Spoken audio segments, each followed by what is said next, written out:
you're dealing in the unknown. Whatever is like the opposite of what you would normally do. That's kind of like the playground where you do those things.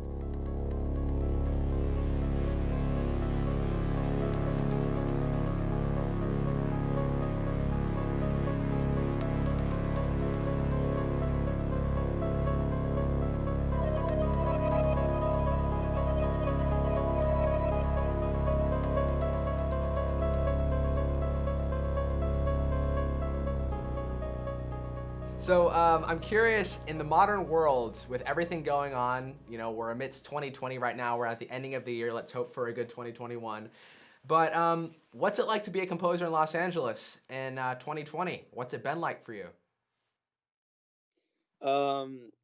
It's been mostly mostly hanging out at home, lots of working remotely, communicating remotely. Honestly, it's not that different from my life before quarantine, except that not as much going places, seeing people, all that kind of stuff. But I've always liked working at home and working remotely. That's always been my preference. Although there have been times when I've worked at like game studios or done a fair bit of traveling. Working like when I worked in Triple Frontier, I was going to New York and stuff. But I've always preferred to be just have like a dedicated studio at home. It's practical. It's economically makes sense. Time wise, it's easy because you can just walk to your studio. Looking back since it's Halloween, and I was talking a lot about It Follows. I always nerd out about the movie when I get into conversations with people about horror films because I really just do. I think it's so admirable how like different that movie is. But like looking back at that project in your career, how do you remember that project just in regards to the whole experience, and what do you take with you going forward from that project? What did you learn from it? I mean, it was. It's really hard to sum up, but it was like being exposed to a whole nother side of the business that I'm involved in that I had no real sense of. All I knew were like stereotypes about working in movies, and those stereotypes kind of kept me away from it for a long time.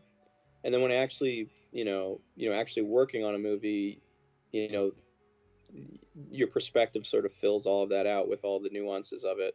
And so I saw that, that I could do really fulfilling work in the space, given that the variables were right for me. Yeah, I will always look back at that project as being one of the smoothest projects I've ever worked on. I Mm-hmm. would say Fez and It Follows, ironically, because they're interlinked. Those were the two easiest projects I ever worked on. Uh,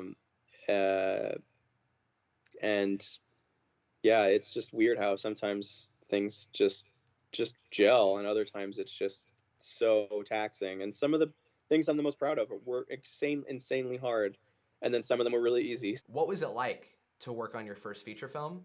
Like, what were the things that you learned along the way, just from a perspective of your individual growth as a person and the complexities that it included? And also, do you think that you benefited from the fact that it was an independent film, so to speak, versus a big studio picture where there's a billion executives running everywhere? Do you think that that helped you be creative in a way? Yeah, yeah, it helped me be creative, but it wasn't necessary. It wasn't.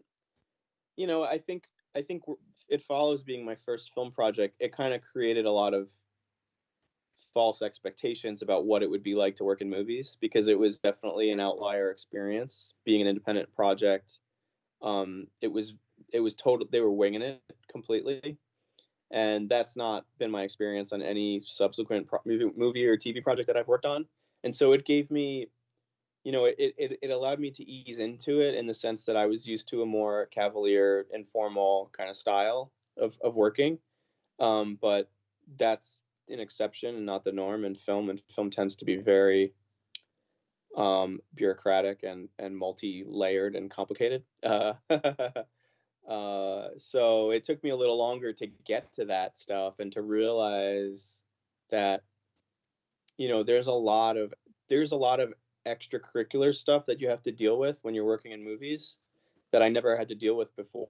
Um, and so that was eye opening, I would say. it's been difficult for me to accept some of those things because I got so comfortable working in a very trusting and independent kind of style, and that's not always that doesn't always that doesn't always vibe well with working on like studio projects and stuff like that. Yeah. So my next question is sort of twofold. The first part of it is, so what is David Robert Mitchell like in terms of your collaborative process? What are the idea bounces like for you coming up with ideas, and what was that initial reaction like when he first told you the idea of the script? Because it's a very unique film, and it seems like it would be very hard to almost like verbalize to someone. But you could tell that he has such a creative idea of what he was going for. So how did he communicate that to you initially? I think initially he probably sent me like a lookbook and a script, and I was intrigued by it for sure.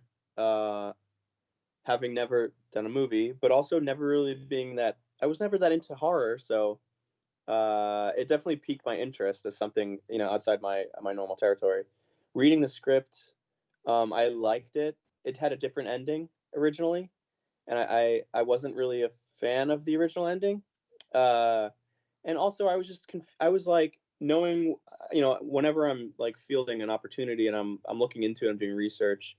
I was looking into to David, and we watched his first movie, Myth of the American Sleepover, which with no context, you know, well, that watching that movie gave me the context that I needed to get more excited about the project because I could see how his character treatments and stuff would probably carry over into this movie, and it would have a very naturalistic, and the characters would be very believable, and that would be a really interesting sort of counterbalance to doing a horror film, and all of that stuff was really interesting to me. But at the same time, I actually did turn the project down a couple of times because the timing of it was not great, and I wasn't sure maybe, um, but he was persistent about it. We kind of were in touch over a couple of years because he reached out to me like right after this. I guess after the script was written, he reached out to me like when they were about to shoot, and then after. So yeah, I took a little bit of convincing, but um, ultimately, I'm happy that I decided to work on it. Jay, listen, wherever you are, it's somewhere walking straight for you. But it is walking. If you drive far enough, you could buy yourself some time to think. Decide if you want to give it to someone else. Yeah, I think that in watching the movie with no sound or no music, I could tell that the style is very understated in a nice way, and so I knew that there was a ton of space for music to really drive home um, the central concept of the movie. The sort of it character, and then all the character relationships beyond that. So it was a really great opportunity for me to flex my muscles. At the same time, the situation was such that we only had a couple of weeks to do it. So, You wrote the this in only a thing I could couple of do in a couple of weeks? weeks, yeah, What? maybe like 20 days or something like Oh that. my gosh. I mean, well, like synth was pretty much the only thing that I could do that quickly. Um, I mean, that was my background. Like music synthesis is my background, so I knew my way around a synthesizer. Like I can make patches all day. Like it's not, and so it was like it allowed me to do what was required of me. But I mean, to be fair, like we had a really strong temp score for the movie, and that was really important for me, especially being new to film and for the process to move smoothly. Now I've got to ask the question because someone else is going to ask the question. But what was there John Carpenter in the temp score at all? Yeah, I think so. I think there were a few. There was some John Carpenter, Penderecki, I think Square Pusher, Trent Reznor, or maybe Nine Inch Nails. I can't remember. There's like different stuff. But I mean, for me, like my process was to listen to temp Q like once or twice and just try to internalize that and then forget about it, basically. Because right from the start, like I knew that, I mean, and I had taken a film scoring class at Berkeley, but it was more just like intro to it. And so it was about like, the experience of it. And I learned about temp love. So I knew that was something that I needed to look out for. And especially because the director, David, he temped a bunch of music from Fez, the game that I scored, into the movie. So I was in this kind of strange position of where I was like trying to outdo references that were me from the past. So I knew that I had to come up with a strategy where I wasn't going to be tied down by the temp. I just needed to be inspired by it, and then I needed to do my own thing. I should have been a pair of ragged claws, scuttling across the floors of silent seas. The more scary stuff was more just sort of like just bang on the keyboard and just twiddle knobs until things sound really bizarre and scary.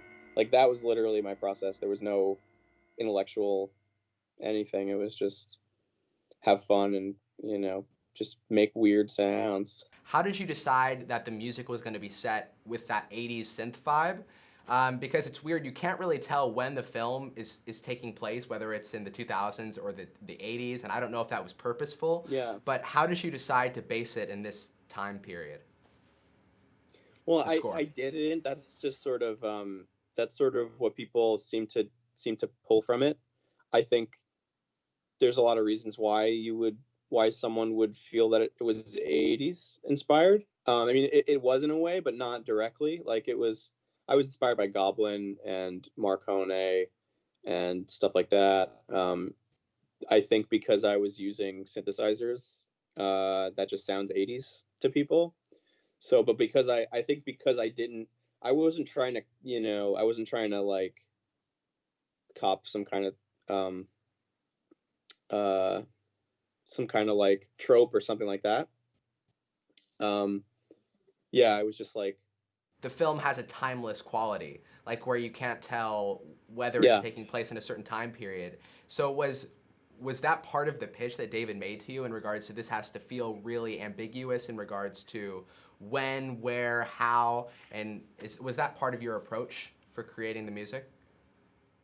I can't remember if we had a conversation about it, but I definitely noticed that the movie was meant to be anachronistic. I mean, like one of the characters has that like an e-reader that's like a clam, and then they're driving around in like 70s, like American 70s cars and stuff. Old televisions, no computers. Like it is like a weird universe. That definitely contributes to how, like, I know that when I was trying to write the score for that, I wanted it to sound different. I didn't want it to sound like an 80s like an 80s horror score, although that's what preceded it. So that's naturally like was a stepping stone for it. Yeah, I think me, like, I was well equipped to do something different for it because I had a lot of experience writing music, but no experience or interest really in horror before. Although I'd occasionally done like some scary-ish kind of stuff here and there. So it was like kind of the right project for me at the right time, and as far as like interfacing with something new, and having new ideas for it that maybe were not, wouldn't be like super the super obvious kind of things or something. And so I'm curious also about the main title theme. How did you come up with that? Right. Yeah, the main title theme is actually based on. So that's like one of the examples of something scary that I'd done in the past. That was based on this track "Death" from Fez, which has a very similar structure but a different melody. But same kind of vibe, totally the same kind of vibe. Just these like long, sort of eerie tones. But what you were saying is when you were doing the score, it was incredibly playful. You were sort of abandoning all of that and you were just messing with sounds and doing all of that. So what would you say to composers about that sense of bringing that playfulness into your process of writing? How important is that feeling for you? Yeah, I think it's great if you can find it. It's not always easy to find, especially if you're really challenging yourself to do something complicated. Like when I worked on Under the Silver Lake, the David's next film, and we did an full orchestra. I mean, it could be hard at times to be playful just because there was such a technical. It was such a leap for me to do something like that. But if you can, like, it really frees you up. I mean, that's with this specifically the scary scenes and It Follows. I mean, I think that's one of the best things about working on horror is that there tends to be a lot of flexibility as far as how you accomplish those sort of scenes musically, because you're dealing in the unknown. Whatever is like the opposite of what you would normally do. That's kind of like the playground where you do those things.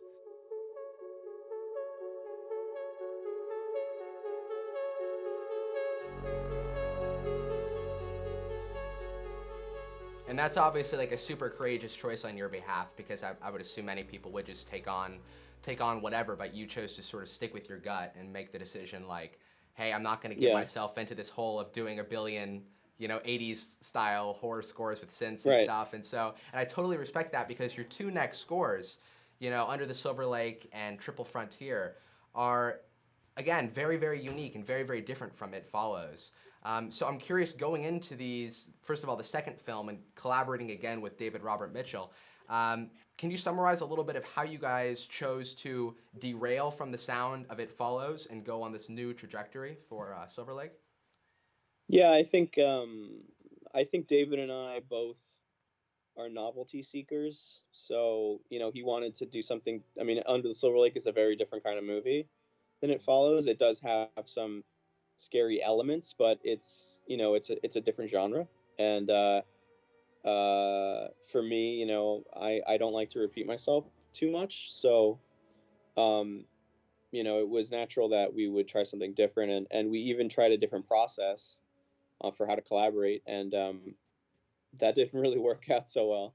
But I basically initially I was trying to lead the direction of sort of the style of the music, Mm-hmm. but it's became clear to me pretty quickly that David is just very, very he's very clear about what he's looking for. So and I my sort of ideas for what I wanted to do were very different, and didn't really meld with what he was hoping for. So, but what he wanted to do was cool too. So I still wanted to do it. Um, and so that's sort of like initially I wanted to do like a hybrid kind of score. I wanted to do like orchestra and like guitars and like chip tunes, like a really crazy score. And we ended up doing some of that, so it still kind of found its way into the score, because the movie has some video game elements to it. Um, so it all worked out, but it was a hell of it was the hardest project I've ever worked on. It was so challenging. Again, the film is so stylistically hard to pinpoint what exactly it is, So I would assume from a musical perspective that would be very difficult, like any Ari Aster film or anything, but David in specific. So I'm curious, do you know if he listens to a lot of film scores, or is he normally listening to music like yourself before you were a composer, like individual artists, and how is he developing his musical sound that he's bringing, to the table? I think he loves games and he loves movies. He watches a lot of movies, Mm-hmm. and he plays a lot of games. I think more movies than games. And Julio, the editor, is also watches a ton of movies, and so they just know, they have a really deep knowledge of film music. And so when they were cutting together Silver Lake, it's sort of an homage to mid-century filmmaking.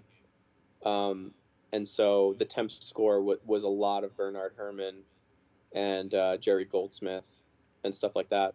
And for me, like, I'm coming in kind of wide-eyed and fresh. Like, I don't, I didn't have much of a familiarity with that stuff, so I had to interface with it. And they sent me, like, at some point I was just like, I think maybe I should watch. We should, maybe I need to watch some movies to understand this better. So they had me watch like Vertigo and Mm. Taxi Driver, Blue Velvet, Citizen Kane. And so, like, I started to understand the language more, and I started to really like it. Like, uh, that was my introduction to Bernard Herrmann. Like, I didn't really know his music before then, and Wow. I mean, I love his music. It's so good. So his style, like, just being inspired by that, like, that propelled me through the whole project pretty much. And so the next project that comes on your radar is Triple Frontier. So, first of all, why did you accept that project? And I think compared to Silver Lake, you can hear more influences from It Follows in that score, just in regards to the sort of rhythmic and sort of heavy sound design and that kind of stuff. But again, it's different. So what was it like getting involved in a big Netflix production? What is like working with Netflix like, and what was that whole project like for you? It was a useful experience for me to work with a different team on a feature and just kind of get that experience, because every team is different, and that sort of solidified that for me, that you know the way that David and his team do things is going to be really different than the way that JC and his team do things. They have a very different workflow, and so it was challenging and different in new ways. It was a remote project, which was challenging because they were based in New York and I was based here in LA. JC works with a music editor, which I was not used to doing. Mm-hmm. And so the process is a little more complicated because there's more like liaison type communication, which was really challenging. I'm curious, Um, was there more like from a technical perspective, like was there more conforming and stuff and technical stuff like that for the Netflix film versus your two David Mitchell films? the creative process was really different. So on the Mitchell and Julio, like they pretty much they would get comfortable with temp early, and they'd be confident in it. The process on Triple Frontier was more, it was more trial and error. And so, and JC relied a lot on the music editor Susanna Perich, who very talented, very good at what she does, to like bring new ideas to the table. And so I ended up doing more like ended up working more in a style where I was writing. I did some blind writing, and then Susanna would she would be trying stuff, cutting cues of mine into the movie in different places. Whereas with Mitchell, like, I had gotten used to kind of leading the basically being my own music editor and like making thematic choices. And so those choices were suddenly happening really quickly before I could even sort of react to them, because I was, you know, they were all they all work in the same office, and I'm across the country, and it being a big budget studio movie, there were other complications that come with that. There's sort of some extracurricular stuff that was going on that made it challenging. And then we also brought in Lars Ulrich to record drums for Metallica, which Yeah. was my favorite. That was my favorite part of the project. So cool. That was So so cool. that was so cool. Yeah. Yeah. Um, so So it was really different. Yeah. from the perspective of an artist, I know one of the things about being an artist is we tend to sometimes be hard on ourselves, and we could run into some rough patches, we could have writer's block, whatever. What have been the biggest rough patches in your career looking back, that were a bit tough for you, and how did you get through them? Yeah. I think the hardest rough patches for me have had to do with having setting really high expectations for myself and constantly trying to do something new and challenging. Like, under the Silver Lake, like, normally, a new project, I'm trying to find something that is out of my comfort zone, like maybe one or two steps. Under the Silver Lake was like orders of magnitude more steps out of my comfort zone than anything I'd done before, because I was learning how to write for orchestra. I was interfacing with a team of people, which I'm not used to doing. Working with orchestration, all this kind of stuff. So it was a lot. It was a lot of stuff to learn. And I also on that project, was going on set, which I'd never done before. Working a little bit with actors. Like I was doing a lot of different stuff, and it was like a great learning experience for me. But it was extremely challenging, and it took a long time. It took me a year, if not Wow. more. So it was a lot. It was a lot. And since that project, basically, so the last 5 years or so, um, I've noticed myself like struggling more with the difficulty of things, and like maintaining my level of motivation and all those sorts of things, which are really important. Like I have to be motivated in order to do good work, and for it to not affect my health and stuff negatively. So Are there things that you do now that you love to do in order to find that motivation, like just getting out and what kind of things do you love to do to find your sort of way through all this stuff? yeah, I mean, it took a lot of like reflection and stuff to figure out how I might need to change my what I do now versus in the past. Part of the problem was that I was pretending like I was still like 21, and that I had the same mentality and the same goals and stuff when I was in my 30s, which is just it wasn't the case. Like I'm at an age now where I've done a lot of stuff, like, and I don't feel like I have a lot to prove, um, as far as like doing high profile gigs or whatever. Like that stuff doesn't really matter to me anymore. I'm more interested in just m- like helping people, living like a high quality life, doing work that I care about. And part of it was just letting go of certain things and accepting that I'm a moving target, and like my interests are always shifting, and that just because I can do something doesn't mean I want to or should. Just Yeah. because I can, just because I can do a certain kind of movie or whatever doesn't mean I should be doing a million of them, at the expense of my own health. So it's like being honest about pace, and um, realizing that I put off, if I'm working on commissions for other people, I might be putting off my own projects that I want to do. So this all that kind of stuff that goes into the thinking, and that I realizing that, okay, it probably from the outside seems like I don't work on that many movies compared to other film composers, but like there's there's a reason for that, and that will probably continue, just because I have a lot of interests, and I don't want my work to be my whole life. Right. And So also, speaking on behalf of audiences, I just want to say that I completely respect that, and I think everybody else does. And I think the fact that you don't bring those expectations with yourself is totally healthy, mentally speaking. And because you do fewer films, you do them better.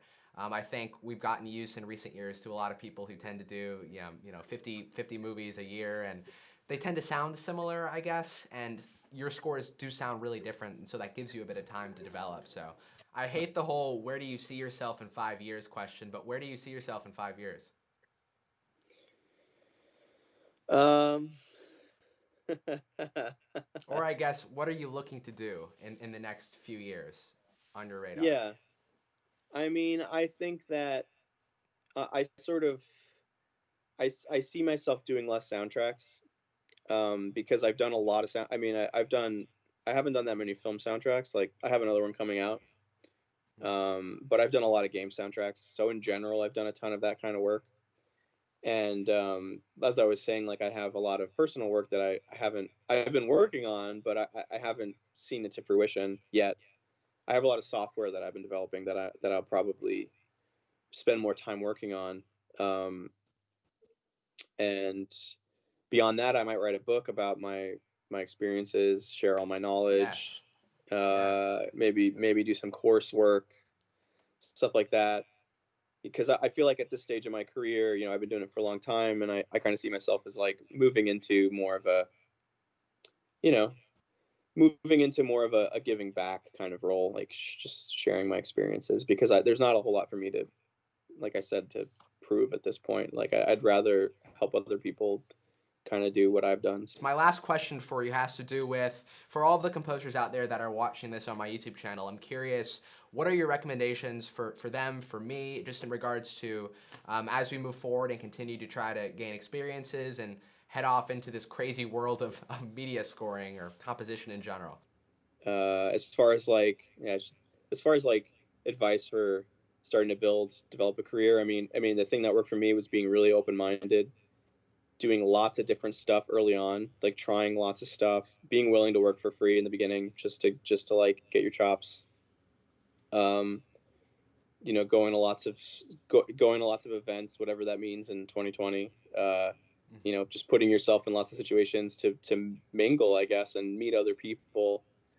Um, I was doing like, I guess in film there might be like competitions or something, but in games I was doing game jams a lot, which are like these like weekend events where you make a game with strangers generally. So would meet a lot of people that way.